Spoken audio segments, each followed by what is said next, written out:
এই দেখো বন্ধুরা, 2-3 দিন ধরে অষ্টম প্রহরে খেয়ে খেয়ে বেড়াচ্ছি। আর বাজার ঘাটগুলো দেখো, পটল শুকিয়ে মানে হলুদ হয়ে গেছে পেকে। তো সব কিছু এরকম শুকিয়ে শুকিয়ে গেছে। এইদিকে দেখো, এই যে কচুরলতিগুলো দেখো, কচুরলতিগুলো শুকিয়ে গেছে। তো দেখতে পাচ্ছ, এই যে কয়দিন ধরে অষ্টম প্রহরে খাচ্ছি আর এইসব শুকিয়ে সব লত গত হয়ে যাচ্ছে। পটলগুলো দেখো, এর মধ্যে উচ্ছে ছিল, উচ্ছেগুলো আছে কিনা ভালো জানি না, না নষ্ট হয়ে গেছে।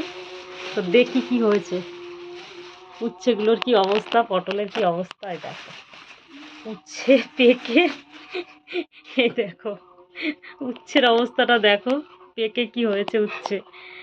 সবজি সব নষ্ট হয়ে গেছে, পটলগুলো দেখো, পটল পেকে হলুদ হয়ে গেছে।